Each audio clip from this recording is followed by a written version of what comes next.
Bonjour à tous, je vous retrouve aujourd'hui pour l'épisode 14 des lectures en cours. Alors comme d'habitude, je vais vous présenter mes dernières lectures. Cette semaine, j'ai eu l'impression qu'il n'y a pas eu grand chose, mais il y a tout de même 8 séries, même si là vous voyez un petit peu plus que 8 mangas, mais c'est tout à fait normal, étant donné qu'il y a 3 tomes de Haikyuu. Je vais commencer avec la partie shoujo, et cette semaine, ça sera avec le second tome de Kiss Him Not Me de Junko, publié chez Tonkam.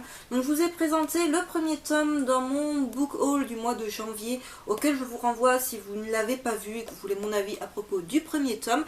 La série est toujours en cours au Japon avec déjà 8 tomes de parus. Le tome 3 est prévu en France pour le 11 mai et le tome 4 pour le 6 juillet. Alors ce qui m'avait de suite plu avec Kiss Him Not Me, ce sont les couvertures de la série que vraiment je trouve magnifiques, les dessins de l'auteur que j'adore et son humour qui est vraiment déjanté. Alors dans ce second tome, notre héroïne est un petit peu mal en point, elle se retrouve entourée donc des beaux garçons qu'elle adorait observer dans le premier tome, mais qui là se retrouve à vouloir tous sortir avec elle et à devenir un petit peu collant. Donc pour une jeune fille qui n'avait absolument pas l'habitude d'être le centre d'attention des garçons et qui avait plutôt envie de juste les observer à distance, en fait de s'imaginer des histoires d'amour entre eux, et bien du coup elle se retrouve au milieu de tout ça et elle le vit finalement assez mal. Donc c'est un tome encore une fois qui m'a fait beaucoup rire. Si vous cherchez un shoujo avec énormément d'humour, des personnages super attachants, mais c'est vraiment très décalé. Après niveau synopsis pour l'instant ça vole pas très très haut, mais bon, c'est tout de même pas mal. Il y a un anime de prévu ainsi qu'un drama sur CD, je crois, quelque chose comme ça. De sûr, il y a un anime qui va être fait à propos de cette série, donc ça peut être une alternative si jamais le manga à version papier ne vous intéresse pas. Ensuite, j'ai lu le 6e tome de Daytime Shooting Star de Mika Yamamori, c'est publié chez Kana. Donc la série est terminée en 13 tomes, le tome 7 est prévu en France pour le 20 mai. Daytime Shooting Star fait partie de mes shoujo coup de cœur de l'année dernière. C'est vraiment une série que j'aime tout particulièrement, que je rapproche bizarrement, alors c'est peut-être juste parce que c'est chez le même éditeur, de Blue Spring Ride, dans le sens où on a voilà, cet univers avec des amis, tout ça, des relations un petit peu compliquées, sauf que là, ce qui est vraiment le centre de l'histoire, c'est une relation un petit peu impossible entre une élève et son professeur, et cette histoire, elle prend un petit peu plus d'ampleur dans ce tome 6. Les personnages se rapprochent un petit peu, alors c'est pas encore tout à fait gagné, mais on a vraiment une scène qui est trop mignonne où on se dit est-ce qu'enfin ils vont franchir ou pas un cap. Donc ça je vous laisse le découvrir avec ce tome 6. Encore une fois, c'est un shoujo qui est bourré d'humour. Côté dessin, je suis super fan du trait de l'auteur. Donc vraiment, si vous cherchez un shoujo rafraîchissant, qui soit également très drôle, même s'il est beaucoup moins déluré que Kiss Him Not Me, qui là est beaucoup plus dans la comédie. Là, on est un petit peu dans la comédie également, mais c'est également du school life, tranche de vie, ce genre de choses. C'est vraiment 2 titres que je vous recommande de lire. Je passe à présent à la partie shonen. Alors tout d'abord, je vais vous présenter les 3 derniers tomes parus de Haikyuu, les As du volet, de Haruiji Furudate. C'est publié chez Kazemanga. Donc la série est toujours en cours au Japon avec déjà 20 tomes de parus. Mais ne vous inquiétez pas, il existe un anime. Il me semble que l'anime compte 2 saisons. Donc ça peut être une alternative si jamais vous n'avez peut-être pas les moyens de commencer une série aussi longue. Le tome 15 est prévu en France pour le 20 avril et le tome 16 pour le 8 juin. Alors j'avais, comme vous le remarquez, un petit peu de retard dans ma lecture des tomes de Haikyuu, que finalement j'avais laissé un petit peu de côté parce que même si c'est une série que j'adore, je la compare, et là je fais des comparaisons qui n'ont rien à voir du tout les unes avec les autres. Dans cette vidéo, vous allez très vite vous en rendre compte, mais je compare un petit peu Haikyuu, Kuroko's Basket, ce genre de série là, avec Food Wars, mais là on est version sport plutôt que version cuisine, dans le sens où c'est une succession de alors dans Food Wars de duel, là c'est une succession de matchs tout simplement. Donc on est dans le printemps interlycée, si je ne dis pas de bêtises, dans cet tome là, donc on est dans cet arc là tout simplement. Du coup c'est une succession de matchs, une succession d'entraînements, une succession de temps morts dans lequel il y a une remise en question des personnages. Il y a aussi des petits flashbacks à propos de certains personnages. Donc on est sur un déroulement assez classique, assez vu et revu, mais c'est un manga que j'adore lire depuis le départ, même si, voilà, j'en ai déjà parlé. Je ne suis pas très shoujo, je ne suis pas très manga, n'importe quoi shoujo. Je ne suis pas très manga shonen ou seinen sport, même si, voilà, Haikyuu c'est vraiment un titre que je vous recommande pour le côté volleyball, et c'est vraiment, bah voilà, ça change un petit peu du basket, du football et compagnie. Donc c'est un bon titre, c'est, voilà, c'est facile à lire, c'est pas prise de tête, on n'a pas besoin d'être à fond dans les derniers tomes pour de se rappeler ce qui s'est passé dans le dernier tome. Pour reprendre la suite, ça se lit de manière assez fluide. Il y a beaucoup d'humour, on s'attache aux personnages, il y a toujours des nouveaux personnages qui se rajoutent à mesure qu'il y a des nouvelles équipes, des nouveaux lycées qui se retrouvent, voilà, à affronter au courant des matchs. Si vous cherchez un bon shonen sport divertissant, c'est un titre que je vous recommande. Niveau shonen, j'ai lu le 13e tome de Alice in Borderland de Aroasso, c'est publié chez Delcourt. Donc la série est terminée au Japon en 18 tomes. Le tome 14 sortira en France le 6 juillet. Du coup, si je calcule bien, on devrait avoir la fin de la série en France l'année prochaine. Alors, il n'y a pas d'anime pour Alice in Borderland, mais il y a un OAV ou une petite série d'OAV, je ne sais pas, je ne les ai pas vus. Concernant ce 13e tome de Alice in Borderland, je l'ai vraiment beaucoup aimé. Alors encore une fois, on suit un jeu avec des personnages différents de ceux qu'on connaissait au début de la série. Donc là, on reprend en fait la suite et fin du jeu qui avait commencé, si je ne dis pas de bêtises, dans le tome précédent. C'est un jeu avec lequel il y avait pas mal de suspense, où on se demandait en gros où était l'administrateur du jeu planqué dans le jeu, en gros, qui était le gars à éliminer pour gagner le jeu. Donc ça, je vous laisse le découvrir, parce qu'en fait, Alice in Borderland, pour découvrir le dénouement des jeux, qui sont les méchants, tout ça, c'est pas des plus évidents qui soient. Donc c'est vraiment un tome que j'ai beaucoup apprécié, même si j'ai hâte de retrouver les personnages comme Alice, qu'on a laissé un petit peu sur le bord de la route, j'ai envie de vous dire. On voit qu'à la fin de... Enfin à la fin, un peu plus des 2/3 de ce tome, on commence un nouveau jeu avec de nouveaux personnages encore une fois. Donc là on va être encore dans un autre type de jeu, parce que c'est bien, c'est dans Alice in Borderland, il y a plusieurs types de jeux, il y a des jeux psychologiques, il y a des jeux physiques, il y a vraiment pas mal de trucs, ce qui fait que c'est assez varié. On a pas mal de flashbacks qui permettent de comprendre la stratégie des personnages, c'est vraiment super bien construit. Donc encore une fois, c'est un survival game que je vous recommande à 2000%, mais voilà, c'est un titre que je ne cesse de recommander du fait qu'il n'est pas assez connu, qu'on me parle beaucoup de titres comme Darwin's Game, que je ne fais pas. Je ne sais pas pourquoi tout le monde me parle de ce titre pensant que je fais la série, mais je ne fais pas la série. Donc voilà, c'est bien meilleur que King's Game, même si je continue à lire King's Game, qui pour moi est un simple divertissement. Voilà, sans plus, ça s'arrête là, il n'y a rien de plus intéressant que du divertissement. Tandis que là, on a une réelle histoire, une réelle psychologie bien poussée des personnages, et c'est vraiment un très très bon titre dont on n'entend jamais assez parler. Je ne cesse de me répéter à propos de ce titre, mais j'ai l'impression que personne n'en parle, et c'est franchement super dommage. Vous devez vous dire que je tourne cette vidéo genre super tard, étant donné qu'il commence à faire assez sombre, mais il n'est que... non bon, il est tout de même bientôt 5 heures, je viens de voir l'heure. La fille qui n'a pas conscience de l'heure. Mais le truc c'est que à Marseille, tous les week-ends en ce moment, il fait un temps moche. Donc là il pleut. Je vais vous parler à présent du 5e tome de Senseiya Santiasho de Masami Kolomada et Shimaki Kuori. C'est publié chez Kurokawa. Donc la série est toujours en cours au Japon avec déjà 7 tomes de paru, et le tome 6 sortira en France le 7 juillet. Donc on a un rythme de parution assez lent avec cette série, ce que je trouve un petit peu dommage. Bon, en même temps on n'est pas hyper avancé au Japon, donc c'est un petit peu normal, mais c'est vraiment un shonen que je vous recommande vraiment énormément. Je recommande beaucoup de choses dans cette vidéo, vous l'aurez remarqué. C'est un titre dont je trouve on n'entend pas assez parler. Je trouve ça bizarre parce que tout de même au niveau des dessins c'est génial, au niveau de l'histoire c'est pas mal du tout. Donc déjà depuis le tome précédent, les deux univers Senseiya s'étaient complètement rejoints. Donc quand je dis les deux univers, je ne parle pas de The Lost Canvas. The Lost Canvas Chronicle, ça c'est vraiment autre chose.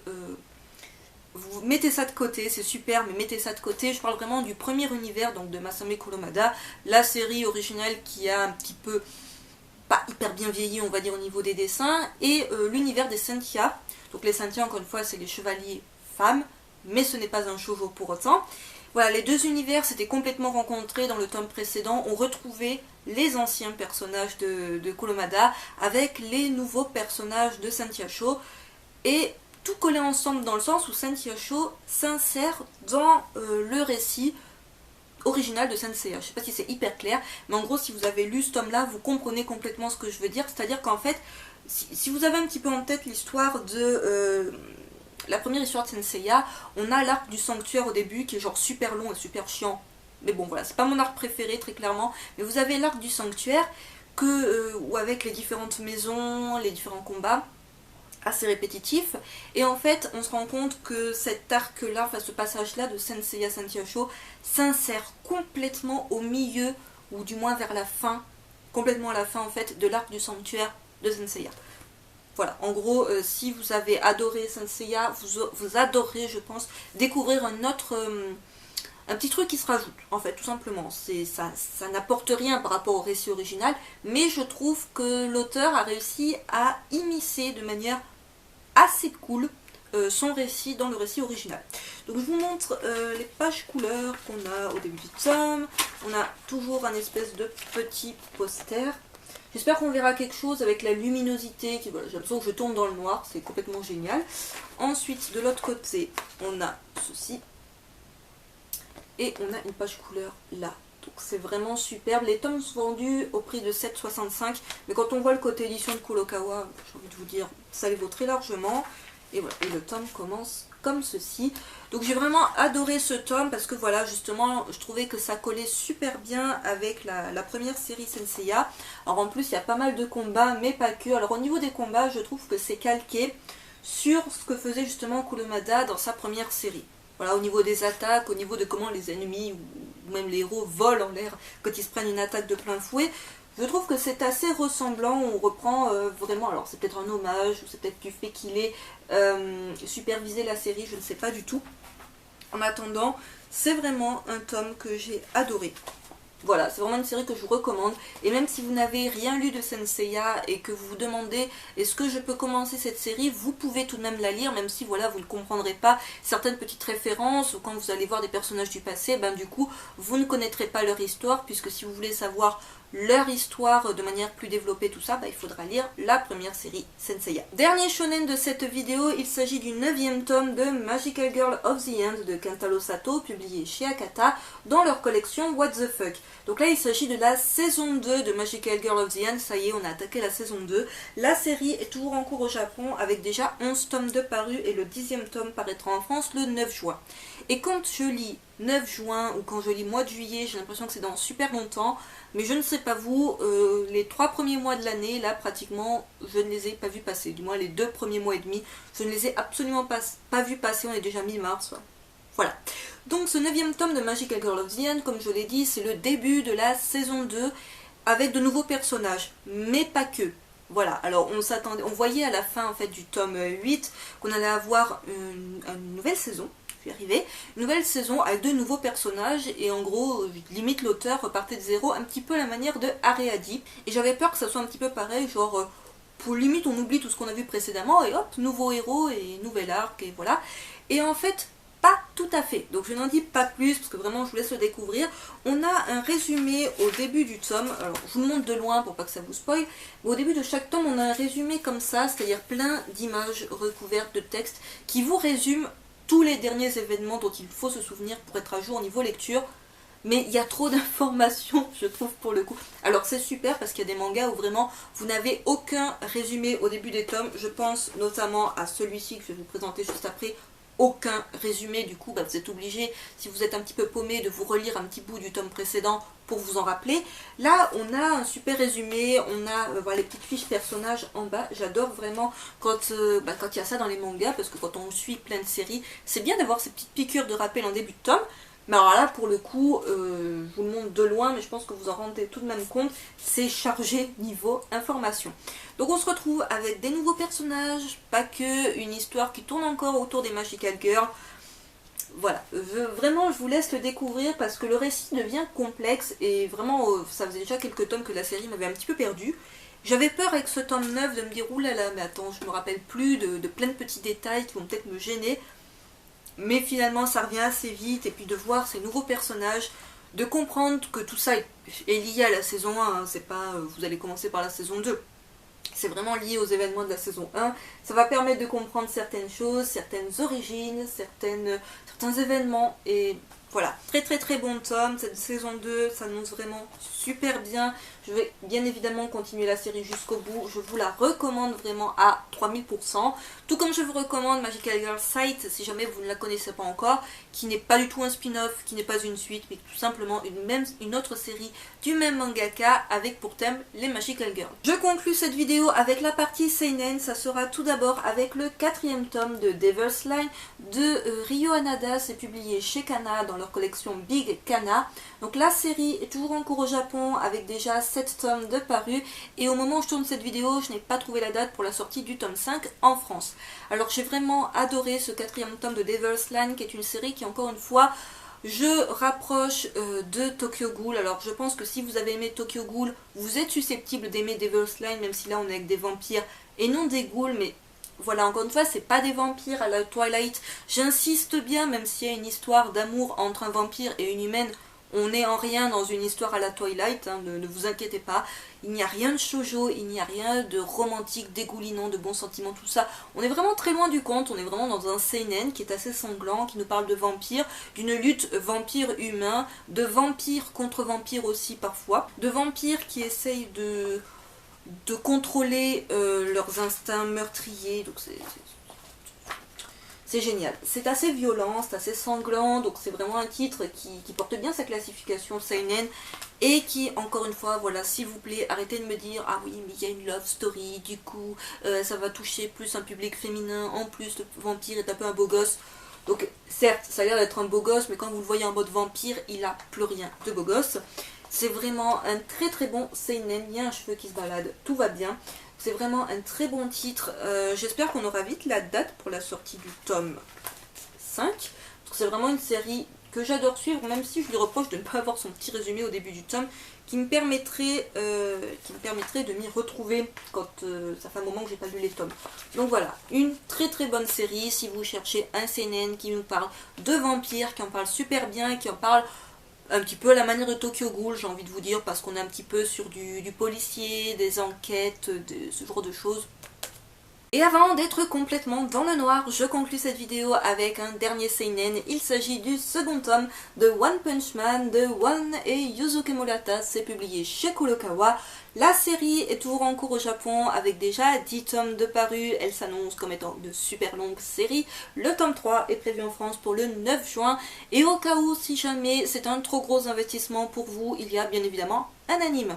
Alors le second tome de One Punch Man, déjà la couverture je la trouve magnifique, mais j'avais un petit peu peur que ça fasse l'effet d'un soufflet, c'est-à-dire que le premier tome avait mis pour moi du moins la barre assez haut, dans le sens où c'était un titre qui était hyper attendu en France. Quand il est sorti, il y a beaucoup de gens qui l'ont adoré, qui l'ont survendu, et il y a beaucoup de gens qui l'ont descendu en flèche parce que, attends, tout un speech là-dessus, toute une ribambelle de pub, ce que vous voulez pour ça. Voilà, je sais qu'il y a vraiment des gens qui sont tombés de haut, qui s'arrêteront au tome 1 très clairement, et j'avais peur qu'avec ce tome 2, l'effet surprise phénomène du tome 1 retombe clairement d'un cran et que du coup beaucoup de gens allaient s'en désintéresser et que peut-être même moi j'allais me dire pourquoi je me suis lancée là-dedans finalement. Et finalement ce tome 2, je l'ai autant apprécié que le premier tome. Alors on n'a pas cet effet surprise du un coup de poing égale un monstre en moins. Mais après tout, j'ai envie de vous dire, heureusement, il n'y a pas que ça dans ce manga, parce que je sais que c'est ce qui avait posé problème à certaines personnes de se dire, attends, mais il y a des shonen ou des seinen dans lesquels les combats peuvent durer plusieurs, alors même plusieurs tomes, je veux dire plusieurs chapitres, même plusieurs tomes, du fait que c'est prolongé, tout ça, je pense aux gros shonen les plus classiques, mais avec One Punch Man, c'est le truc qui ne risque pas d'arriver, étant donné qu'un coup de poing et c'est fini. Mais c'est ça aussi qui rajoute le côté absurde et le côté vraiment déjanté de ce titre, c'est qu'à un moment donné ils vont se retrouver face à des ennemis, au lieu d'y aller, entre guillemets, de taper à la porte et de leur foutre sur la gueule, ils vont tout détruire. Voilà, et en fait voilà, ça c'est fait, il n'y a plus d'ennemis, il n'y a plus rien, il n'y a plus de décor. Et j'ai trouvé ça vraiment génial, parce que du coup vous attendez un combat, un affrontement, et il n'y a rien. Il y a juste un grand massacre en 2 secondes, quoi. Et ça j'aime beaucoup, c'est vraiment l'humour, le côté déjanté, les punchlines aussi qui sont pas mal du tout. On a des monstres qui sont assez what the fuck, où vous dites mais attends, mais là il va se retrouver face à quelqu'un qui peut-être va le rivaliser, mais tellement pas. Alors en plus il se retrouve à avoir le personnage que vous voyez sur la couverture, qui a décidé d'être, qui s'est un petit peu déclaré comme étant son disciple, et qui veut comprendre comment il a développé une telle force, une force qui en 3 ans lui a fait tomber ses cheveux et l'a rendu complètement invincible. Mais quand il lui révèle son fameux secret, non en fait tu me mens, tu veux pas me dire ton vrai secret, c'est pas possible, ça peut pas être juste ça, mais alors son secret est tellement débile, et tellement décalé en fait par rapport au personnage. Donc voilà, en gros c'est un second tome que j'ai autant apprécié que le premier, c'est une série que je continuerai pour l'instant, voilà. Pour moi le tome 2 n'était pas dénué d'intérêt, c'est pas l'équivalent du tome 1 et basta. Vraiment, j'adore la galerie de personnages, les nouveaux personnages qui se rajoutent, donc vraiment un très très bon seinen. Je sais que là encore, les avis sont assez divergents sur cette série, il y en a qui ne comprennent pas tout l'engouement, il y en a qui le comprennent complètement et qui sont super fans, donc en attendant, c'est un titre que je vous conseille de lire si vous cherchez un seinen qui soit très déjanté, très drôle, et qui ait quand même quelques combats. Cet épisode des lectures en cours est à présent terminé, j'espère qu'il vous aura plu, n'hésitez pas comme d'habitude à me laisser vos avis en commentaire, à me dire ce que vous avez pensé de cette vidéo, à me dire si vous avez lu certains des titres que j'y ai présentés, votre avis à leur sujet, n'hésitez pas non plus à me dire si jamais il y a des titres que j'ai présentés qui vous donnent envie ou pas du tout, s'il y a peut-être des animes que vous avez vus par rapport aux séries que j'ai présentées. Sur ce, je vous retrouve très vite pour une prochaine vidéo. Bye!